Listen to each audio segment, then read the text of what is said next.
Timeline Fluency, Review All Year, and Ace Star. You need your history notebook.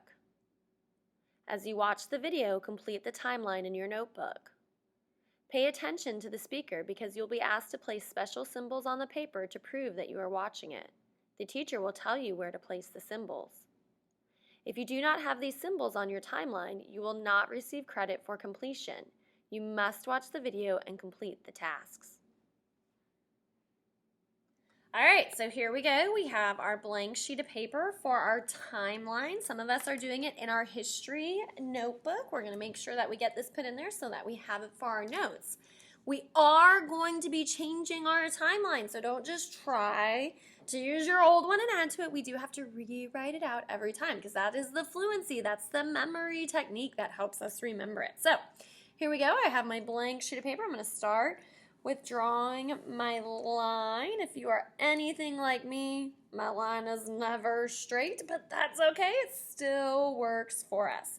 We have a mnemonic phrase to help us remember our events that we have to know for star. These are the dates you have got to know. So here we go. My mnemonic phrase is my cat just vomited purple marshmallows after riding carousels, licking purple colored water. Right there, and if you spread yours out better than I did, awesome. Obviously, I've been doing it for a long time, but I'm not good at using my spacing, but that's okay. All right, here we go. When we say my cat, we are talking about the Magna Carta in 1215.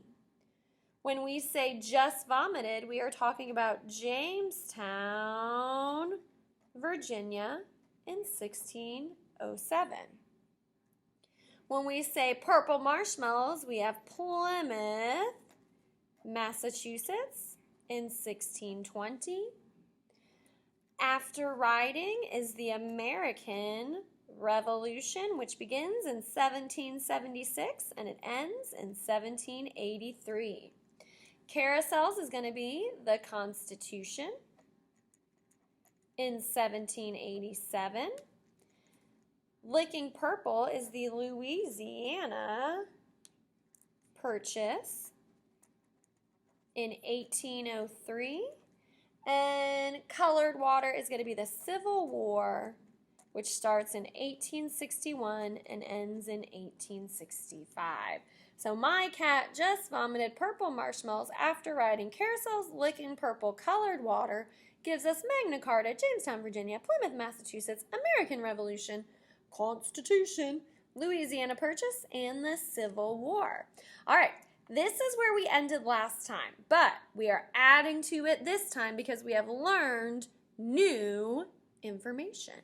And so here we go.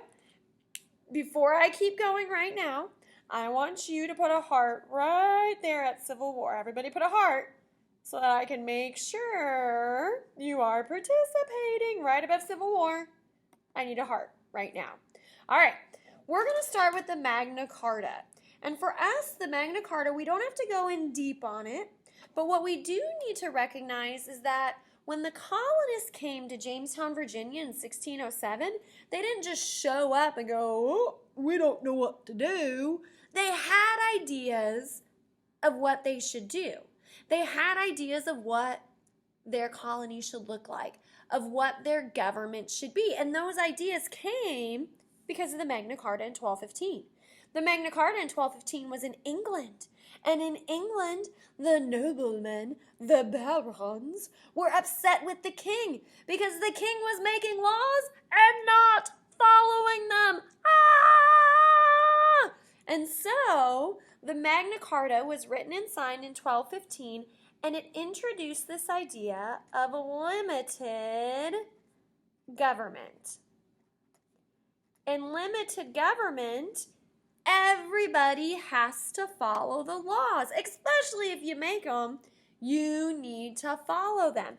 And so in 1607, when the colonists came to Jamestown, Virginia for Economic reasons. We turn that S right there into a $sign, so it reminds us about economic.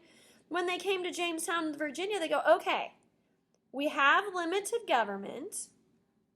We know that we all have to follow the laws, that nobody is above the law. We have limited government. We're going to add to it, because we don't have a king here. We don't have a ruler here, but we do need to have a voice. We do need to have a government. We're going to add to it the idea of representative government.